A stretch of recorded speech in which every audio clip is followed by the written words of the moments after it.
Seks Müziğim'e gidiyorum. Bilmiyorum orada çekim yapabilecek miyim ama bir içeriye girip çekim yapmayı da deneyeceğim. Lokal diye bir tane yemek yeri var. Yemek yeri, restoran yani. Sovyet Birliği tabi baskıcı, komünist bir rejim. 20 sene baskı içerisinde işte muhalefet yasaklanıyor. Milletin özel mülklerine konuluyor iktidar tarafından. Bir dakika, bu çok tanıdık geldi bu hikayeler. Prag Baharı diye bir şey oluyor. Halk ayaklanıyor falan.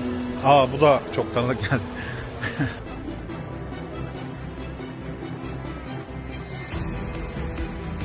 Şimdi size yaptığım salaklıktan bahsedeyim. Mikrofonu kapalı.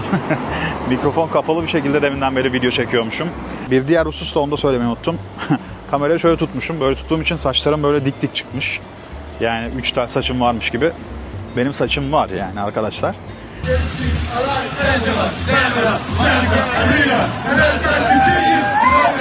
Çok boş. Boş muydu? Boşuna gitmeyelim. Biraz boş. Çünkü Adile aşağıda restorana çıkıyor. Aşağısı başka bir yere gitmiyor, tekrar çıkman lazım. Öyle mi? Neyse, gelmişken gideyim bari. Şu an boşaldı birazcık. Tamam.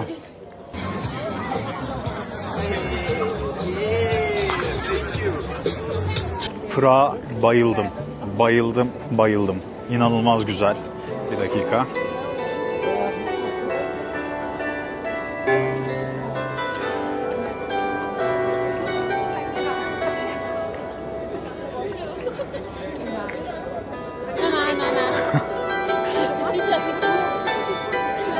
Abla gitmeyecek sandım bir an.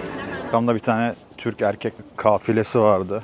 Öyle abartmıyorum, 50'den fazla erkek, sadece erkek. Türkiye'den gelmişler abi. Eşiniz, çocuğunuz, karınız, bir şeyiniz yok mu sizin? Ne işiniz var 50 tane sap burada ya, Prag'da.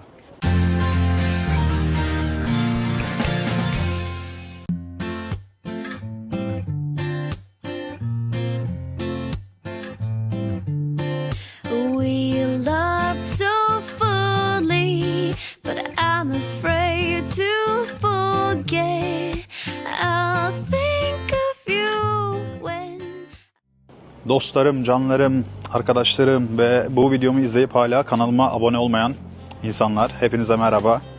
Biliyorsunuz, belki de bilmiyorsunuz, yeni izleyenler için de tekrardan söyleyeyim. İtalya'da yüksek lisans yapıyorum, yani yapıyordum ve mezun oldum arkadaşlar. Tebriklerinizi hemen yorum olarak yazabilirsiniz oraya da. Şimdi bir aram vardı, mezun olduktan sonra bir tur yapmak istiyordum. Prag, Budapeşte, Viyana turu. O yüzden ilk olarak Prag'a geldim. Buradan Viyana'ya geçeceğim. Daha sonrasında Budapeşte ile turumu tamamlayacağım. Şimdi turuma başlamadan önce öncelikle size havaalanından merkeze nasıl gelindiğini açıklayayım. Bir tane video vardı YouTube'da. Adam yarım saat anlattı.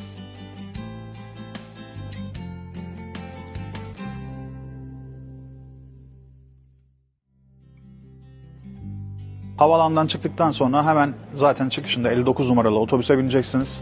Otobüsün son durağı olan, hemen bakalım, Nadrazi Velesvalin Amin. Son durakta ineceksiniz işte, neyse. Son durakta indikten sonra metroya bineceksiniz. 30 dakikalık zaten bir tane ticket alsanız yeterli oluyor. O da 30 korona mı neydi? Koruna. Yani 1.2 euro gibi bir şey yapıyor. TL cinsinden bilmiyorum. Çünkü zaten sürekli değiştiği için. Euro cinsinden söyleyeyim. Yani çok da pahalı bir şey değil zaten. Bu şekilde merkeze gelebilirsiniz. Genelde zaten merkezde oluyor ucuz oteller. Bilginiz olsun. Otelleri de ya da hostelleri de buradan araştırabilirsiniz. Şimdi eşyalarımı hostele bırakıp daha sonrasında turumuza başlayacağım. Şimdi otelimin çok yakınında olduğu için astronomik saatle başlayacağım geziye. Oraya gidince onun hikayesini anlatacağım size. Çok yeni şeyler öğreneceksiniz. Hiç duymadığınız şeyler.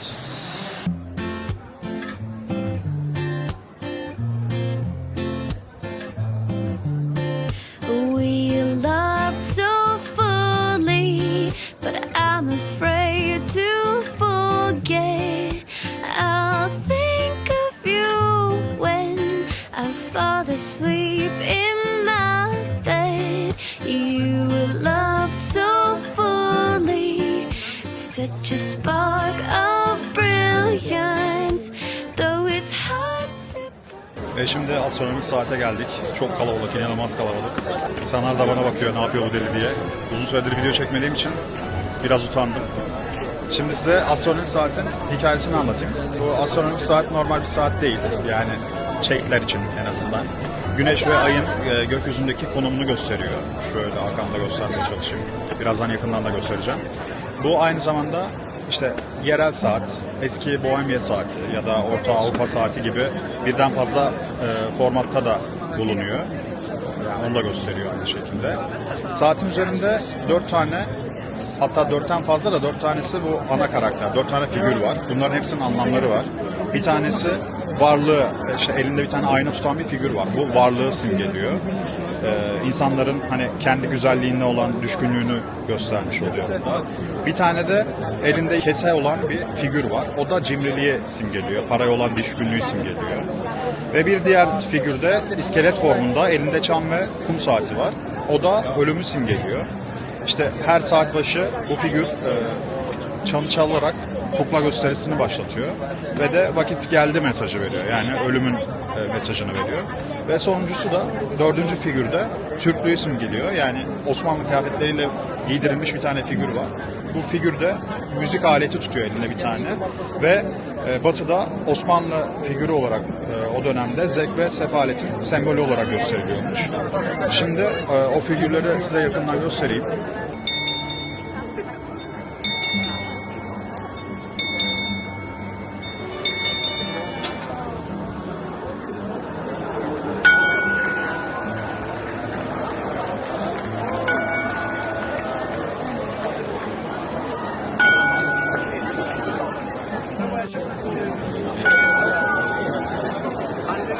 Net görünüyor mu bilmiyorum ama şu en başta elinde ayna olan hemen varlığı simgeleyen figür. Yanındaki de cimriliği simgeleyen elinde kese olan figür. Şöyle yana doğru gidelim. Az önce çanı çalan da iskelet şeklindeki elinde böyle çanın ipi var. Onu her çektiğinde çan çalıyordu. Bu tam saatlerde çalıyor. İşte 4'te, 5'te, 6'da gibi. Tam saatinde açıklamasını bilirsiniz. Bunu açıklamama gerek yoktu ama neyse. Ve yanındaki de sonuncusu da Türklüğü simgeleyen, elinde bir tane müzik aleti olan ve dünyevi zevkleri temsil eden figür. Umarım görürsünüz. Ben yine fotoğraf olarak da buraya ekleyeceğim.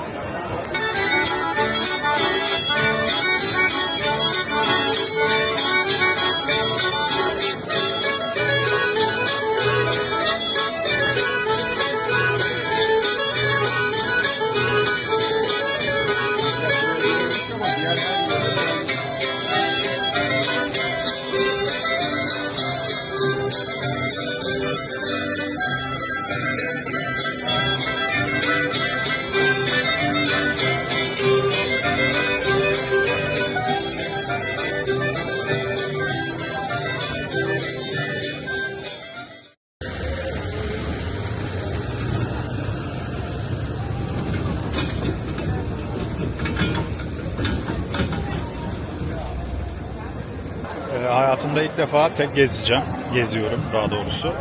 Yıllardır Avrupa'da hatta Amerika'da bile sürekli birilerini bularak travel yapmış biri olarak Prag'da ve bundan sonraki işte Viyana ve Budapeşte'de de tek başıma gezeceğim. O yüzden biraz tedirginim ama yani tedirgin de değilim ama sıkılacağımı düşünüyorum.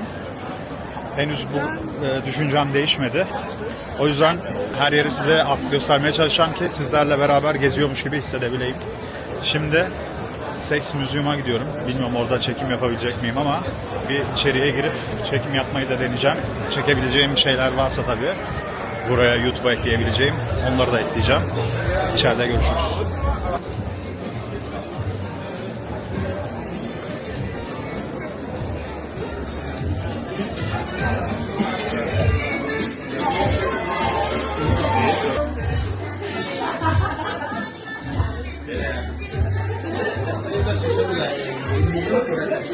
Sex Machine'den çıktım ama adab, edep ve YouTube kuralları gereği oradan paylaşım yapamam arkadaşlar.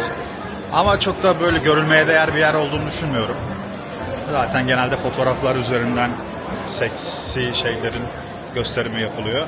O yüzden de böyle 14,5 euro paranızı boşa harcamayın. Ben harcadım. gördüm. Tavsiye etmiyorum yani. Şimdi kütüphaneye gidiyoruz. Çok güzel bir tane kütüphane buldum. Tarihi bir kütüphane. Sizi oraya götüreceğim. Ben de çok merak ediyorum. Kütüphanede görüşürüz. Prag'a geldiğimden beri yemek yemedim. O yüzden kütüphaneye gitmeden önce bir yemek yiyeceğim. Yemekten sonra kütüphaneye geçeceğim. Lokal diye bir tane yemek yeri var. Yemek yeri, restoran yani. Şimdi oraya geldim. Orada bir bakacağım bakalım. Burayı çok övmüşlerdi. Seçtiğim şeyi açık söyleyeceğim ve de yorumumu yapacağım burayla ilgili. Değer mi değmez mi diye. Yemekten sonra görüşürüz.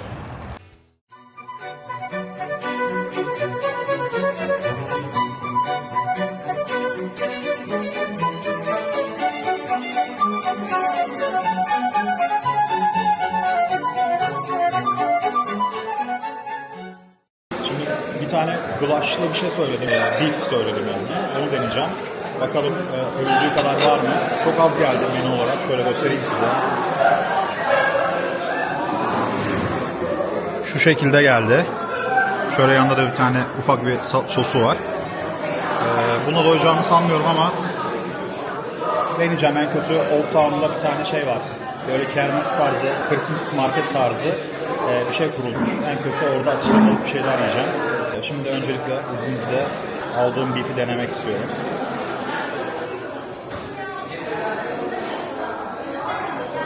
Güzel. Güzel, böyle tatlı bir sosu var. Güzel tadı ama doyurmaz yani bu beni. Kesmez. O kadar yoldan geldim. Burası tavsiye eder miyim?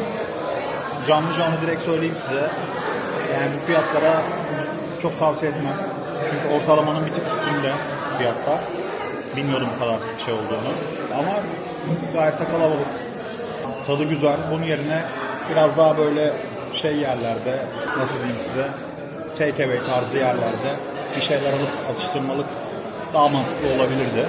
Ama geldik artık. Bir şey. Restorantan çıktım. Şimdi restorantayken aklıma şey geldi yemek yerken. Christmas zamanında ben buraya gelmek istemiştim. Prag'a. Çünkü Avrupa'nın en güzel Christmas marketlerinden bir tanesi de Prag'da. Eğer denk gelirseniz Avrupa turunuzda falan Christmas zamanı mutlaka Prag'da uğrayın. Benim oturum iznim olmadığı için o sıra zarfında Prag'a uğrayamamıştım. Genel olarak şeyden bahsedecek olsak tekrardan yemek olarak güzeldi lokalde. Biraz fazla tatlı geldi. Sonuna doğru bir baydı beni ama genel olarak güzeldi dediğim gibi. Daha çok böyle take away tarzı yerlerden yemek yemeyi seviyorum. Burası çok fazla abartıldığı için ben buraya geldim ama yani pişman oldum diyemem ama çok da gerek yokmuş açıkçası. O yüzden akşam eğer yemek yiyecek olursam böyle meşhur yine sokak lezzetleri falan olursa görürsem oradan yiyeceğim. Şimdi meşhur kütüphanemize gidelim. Size biraz Prag'ın tarihi hakkında bilgi vereyim arkadaşlar. Ben de çok bilmiyorum ama gelmeden önce araştırmıştım. Şimdi size onları biliyormuş gibi satacağım. Prag'ın aslında tarihi 870 yılına dayanıyor. 870'li yıllara. Birinci Dünya Savaşı'nda şu navigasyona bakayım da gideceğimiz yeri karıştırmayalım. Birinci Dünya Savaşı'nda Çekoslovakya kuruluyor. Çekoslovakya kurulduğunda Prag o zamanlar tabii başkent oluyor. Daha sonrasında 2. Dünya Savaşı'nda işte Nazi Almanyası burayı işgal ediyor. Nazi'den sonra da yani 2. Dünya Savaşı'ndan sonra da Çekoslovakya Sovyet Birliği'ne katılıyor. Sovyet Birliği tabii baskıcı, komünist bir rejim. Bu dönemlerde 20 sene gibi bir sanırsam zaman geçiyor. 20 sene baskı içerisinde işte muhalefet yasaklanıyor. Milletin özel mülklerine konuluyor iktidar tarafından. Bir dakika, bu çok tanıdık geldi bu hikayeler. Dünyada hala bu şekilde yönetilen ülkeler de var. Şimdi isim verip o ülkeleri zan altında bırakmayalım.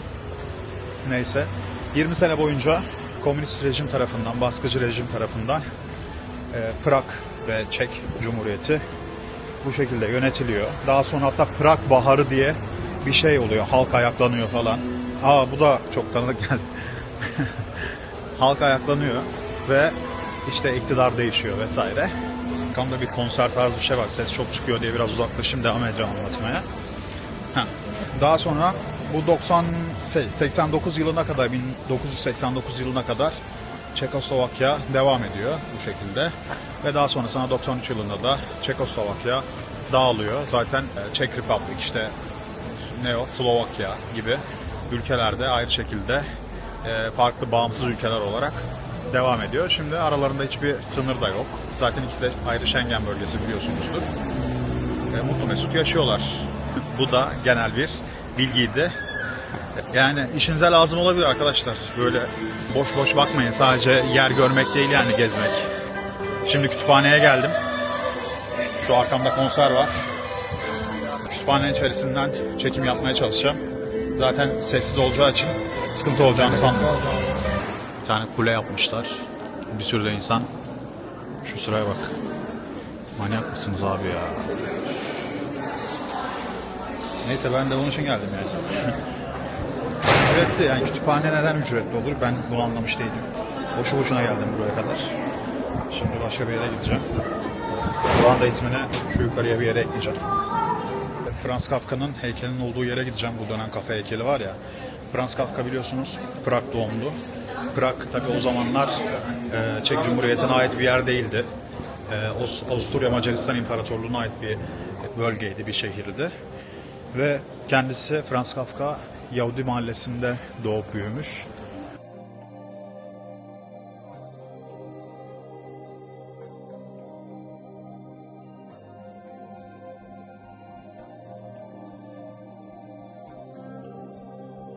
Görmüş yani sürekli. Prag'ı ne kadar çok sevse de sürekli buradan kaçmak istemiş kendisi. Belli bir dönem Berlin'de yaşamış, bir dönem Viyana'da yaşamış. Ama en sonunda işte Viyana'ya yakın hatta bir yerde falan ölmüş. Şimdi kendisini anmak üzere heykelin olduğu yere geldim. Şöyle göstereyim. Kafka'nın kafası her saatin ilk 15 dakikasında hareket ediyor. Burada da bakın zaten açıklaması var. Burada bir sürü insan şu an saatin ilk 15 dakikasını bekliyor. 15 dakika geldiğinde size tekrardan bunu göstereceğim. Yeni saatin ilk çeyreğine girdik ve Franz Kafka'nın kafası dönmeye başladı.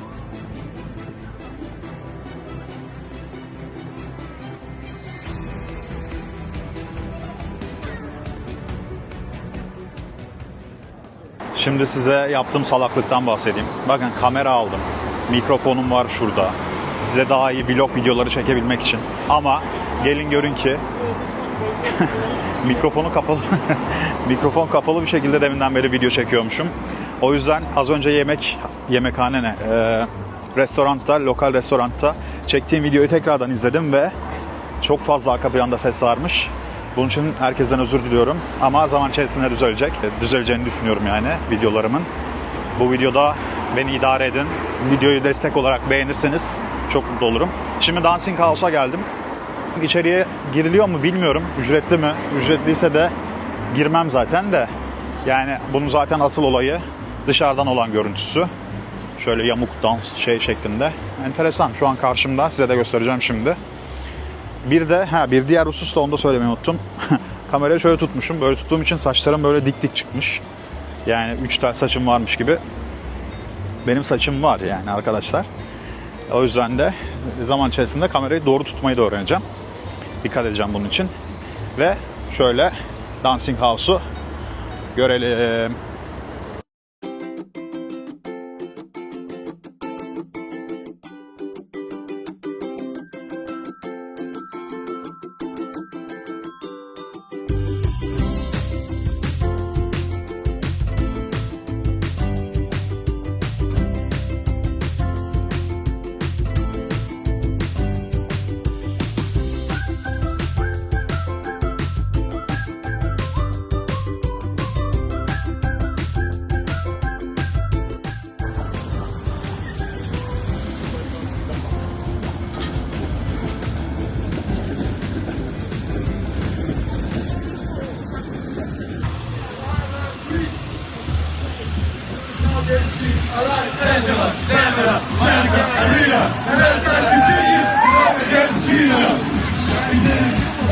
Keşke bu otobüsü nasıl ayarladıklarını sorsaydım ya. Çok eğlenceli gözüküyordu.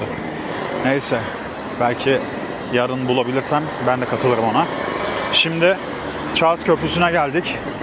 Charles Köprüsü şöyle arkamdaki Vltava'ydı yanlış hatırlamıyorsam, ismi yanlış olabilir. Oraya ekleyeceğim şimdi.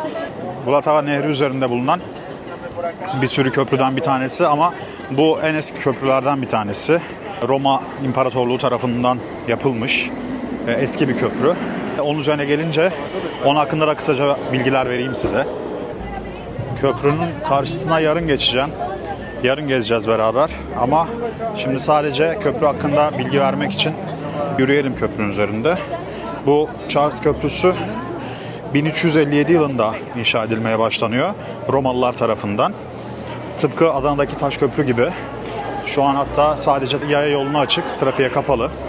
Bunun bir palindromik bir tarihi var. 1357 yılında inşa ediliyor ve 9 Temmuz 1357 yılında inşa edildiği söyleniyor. Bunun da bir anlamı var. 1357 1357 gün 9 ay 7 ve saatte 5.31'de inşa edilmeye başlandığı söyleniyor.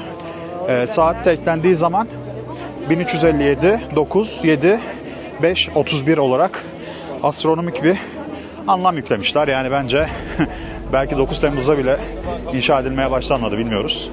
Böyle bir anlamı var bunun da. Bir başka rivayete göre buranın harcına da yumurta akı eklenerek sağlamlaştırıldığı söyleniyor. İşte her yerine heykeller falan yapmışlar.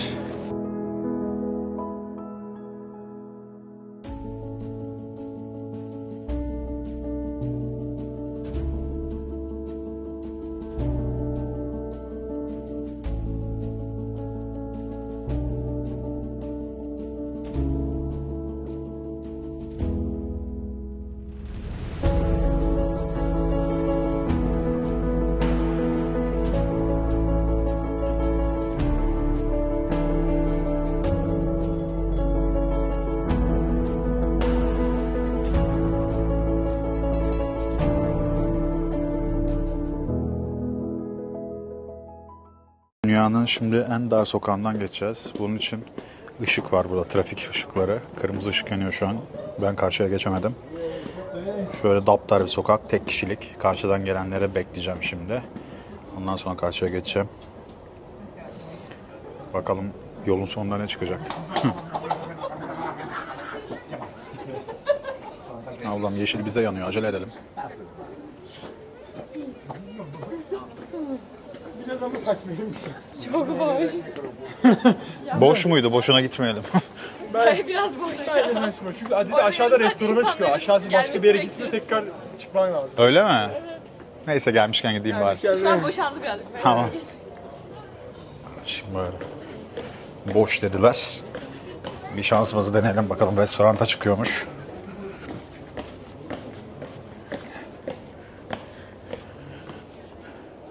Harbiden de boşmuş. Ha. Buraya girebiliyor muyuz acaba? Anladım. Bu da böyle bir yermiş arkadaşlar. Gerçekten bomboş bir yer. Sırf sadece Instagram'da gördüğüm için geldim.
Mikrofonum açık, tamam.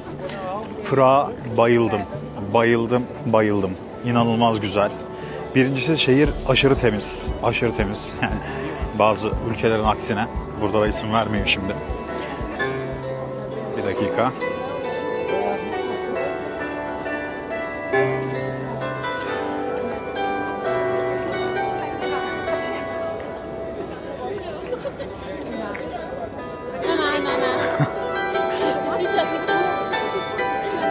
Abla gitmeyecek sandım bir an.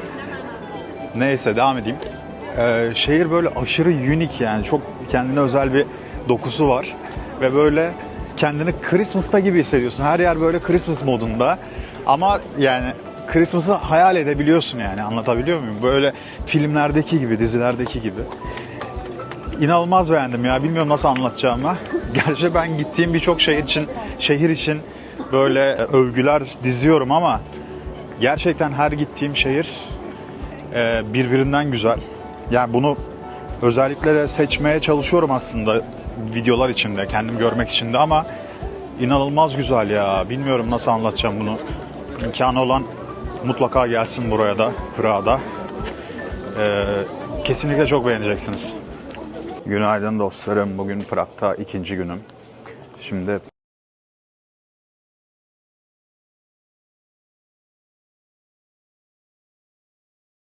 onu görmek istiyordum. Oraya gideceğim. Dün ben geldiğimde öğleden sonraydı ve yarım günde bayağı yer gezdim. Eğer ki sabahtan gelirseniz yani Prag için aslında bir gün bile yeterli olabilir. 24 saat bile yeterli olabilir. Benim planım bu şekildeydi. Gelirseniz planınızı buna göre yapabilirsiniz. Zaten tabii ki bu müzelere falan girmeyecekseniz yani ya da bir etkinliğe katılmayacaksanız 24 saat yeterli olabilir. Zaten binaların kendisi dışarıdan daha çekici. Müzelere girmektense 24 saat içerisinde hızlı bir Prag turu yapabilirsiniz, araya sıkıştırabilirsiniz.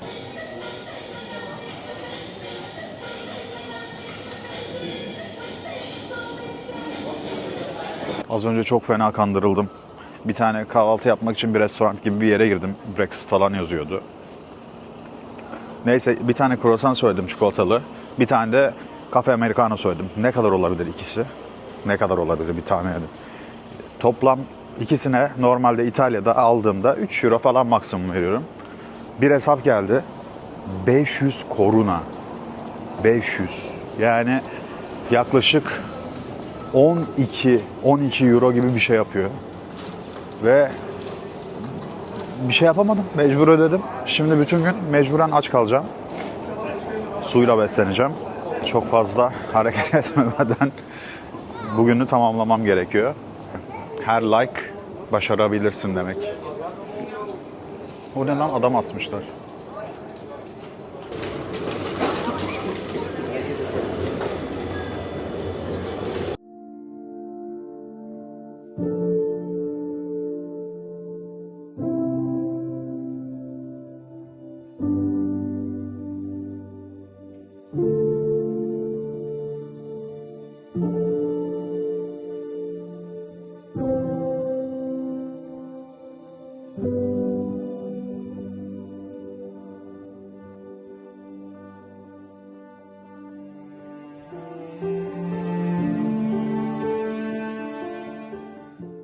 Şimdi Franz Kafka Müzesi'nin oraya geldim. Franz Kafka Müzesi'nin önünde hemen 2 tane işeyen adam heykeli var. Şöyle göstereyim. Bu tabii heykelin bir hikayesi var. Bu heykeli sanatçı David Czerny yapmış. 2 tane bronz adam Çek Cumhuriyeti şeklindeki havuzun içerisine işiyorlar. Ama bu işeme şekli de tabii ki rastgele değil yani. Adamların görüyorsunuz tabii kalçaları ve cinsel organları öyle hareket ediyor ve su akışıyla yazı yazabiliyorlar. Hatta turistler SMS bile göndererek bu adamların suyla yazı yazmasını sağlayabiliyorlar. Yani çişle yazı yazmasını sağlayabiliyorlar. Bu da David Czerny'nin işte genelde böyle hicivli, politik, absürt işler yaptığını gösteren bir çalışması.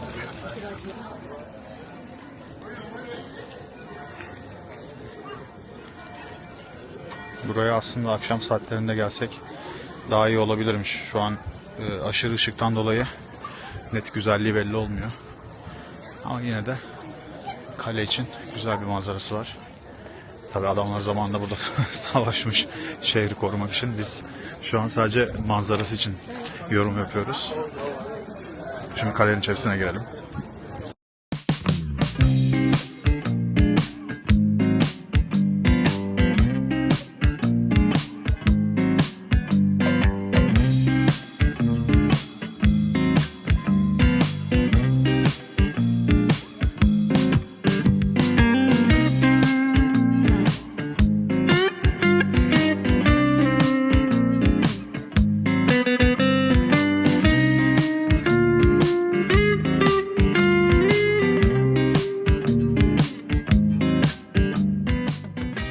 İçerisinde bulunduğum Prag Kalesi 9. yüzyılda inşa edilmeye başlanıyor. Burası Avrupa'nın en büyük antik kalesi olarak da hatta Guinness Rekorlar kitabına da girmiş.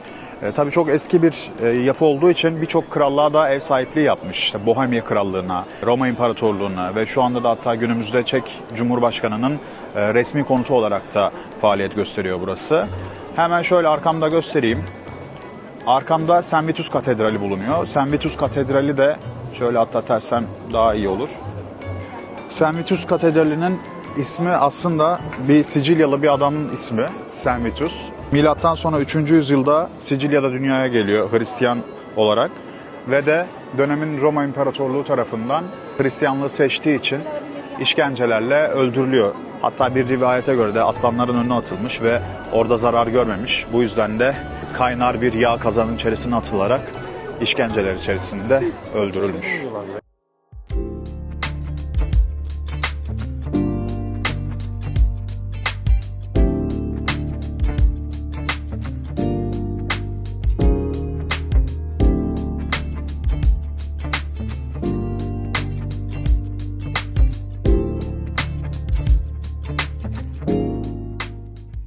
Bu katedrale giriş ücretli 200 koruna gibi bir ücreti var. O yüzden ben girmedim. Girmek isteyenler 200 koruna ödeyerek içerisini gezebilir.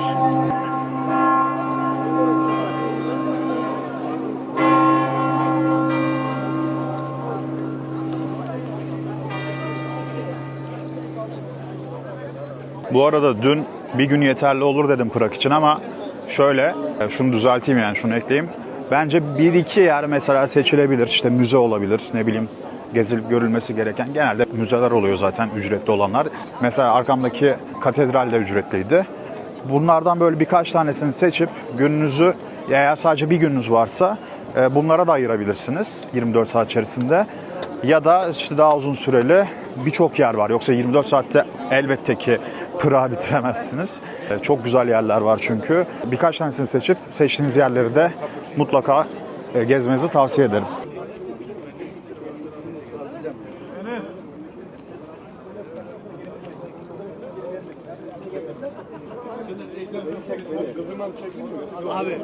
Arkamda bir tane Türk erkek kafilesi vardı.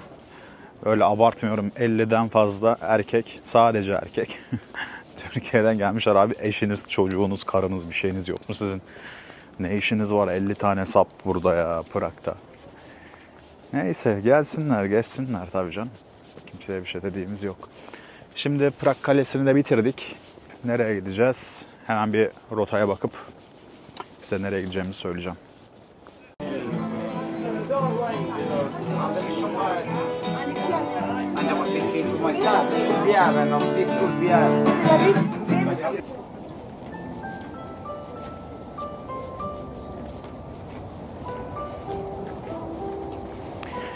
Şimdi nereye gideceğimize karar verdim. Vrata Nehri'nin kıyısında bulunan, bir zamanlarda Nazım Hikmet'in uğrak yeri olan, sürgün zamanı özellikle uğrak yeri olan Kafe Slavya'ya gideceğiz. Kafe Slavya'da hem zaten çok acıktım, bir şeyler falan atıştırırız. Ondan sonra Nazım Hikmet'in izlerini de orada bakalım hissedebilecek miyiz? Gördüğüm fotoğraflarda falan kendisinin de fotoğraflarını falan asmışlar zaten. Yine içeriden sizlere görüntüler paylaşacağım. Nazım Hikmet'in takıldığı restoran burasıymış. Şimdi lüks bir yere benziyor. Hep beraber içeriye girip kontrol edelim bakalım.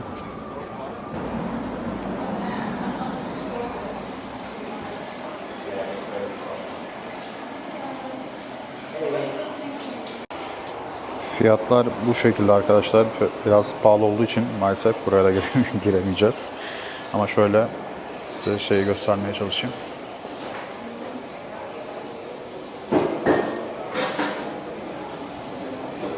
Hemen girişte Nazım Hikmet'in fotoğrafında görebilirsiniz. Şöyle bir manzarası var.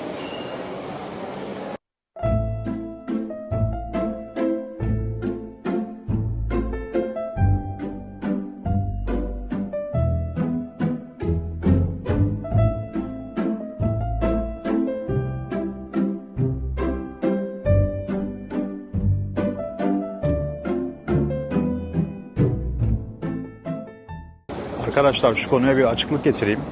Şimdi oraya girmiyorsun, buraya girmiyorsun diye düşünebilirsiniz. Ama ben taze mezun, geliri olmayan bir arkadaşınız olarak buralara şu an girmem pek mümkün değil. Belki ileride çalışma hayatına girdikten sonra gelirim olur. Ondan sonra tekrardan gelir, daha detaylı gezerim. Ben sadece size burada genel olarak ana noktaları belirlemek istiyorum, göstermek istiyorum. Hani durumunuza göre, ekonomik durumunuza göre isterseniz gelirsiniz, isterseniz girer gezersiniz ya da restoranlarda yemek yersiniz. O yüzden bunu düşünerekten beni yargılamamanızı rica ediyorum.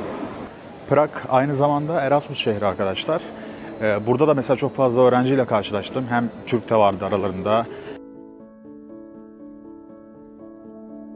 Aklıma benim Erasmus yaptığım zamanlar geldi. O zaman da seçenekler arasında da vardı Prag aslında ama ben İspanya'da yapmıştım. Kesinlikle burada Erasmus yapılmalıymış. Bir tık pişman olmadım değil yani burada yapmadığım için. Güzel bir şehir, çok güzel bir şehir. Böyle dolu dolu yaşamak gerekiyor burayı. Uzun bir süre yaşamak gerekiyor. O yüzden mutlaka Erasmus gibi böyle bir fırsatınız varsa Prag'ı değerlendirin derim. Prag'da bir tane meşhur bir siparişlerinizi trenle getiren bir bar var. Şimdi size bunu göstereceğim.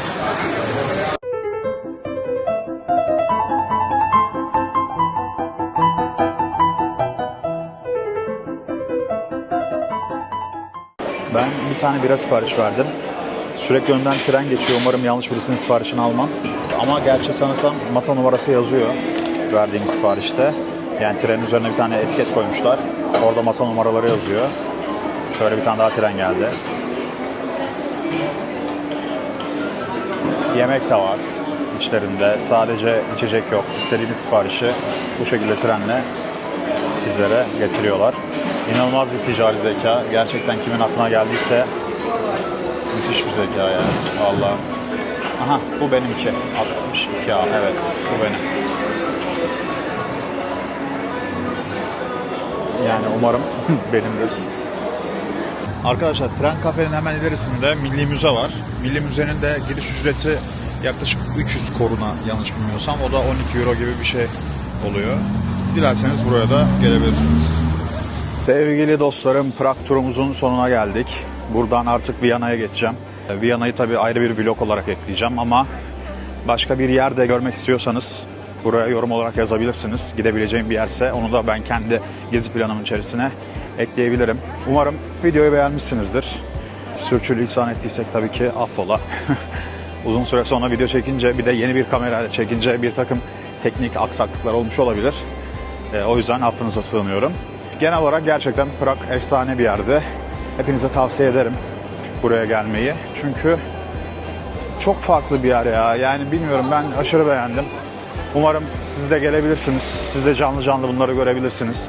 Ben bir nebze olsun size dışarıdan bir göz olarak kimi yerlere girebildim içerisine, kimi yerlere giremedim göstermeye çalıştım. O yüzden gelirseniz, vaktiniz olursa uğrayabildiğiniz yerlere mutlaka uğrayın. Hepinizi çok seviyorum. Bir başka şehirde, bir başka ülkede belki de görüşmek üzere. Kendinize iyi bakın. Hoşça kalın.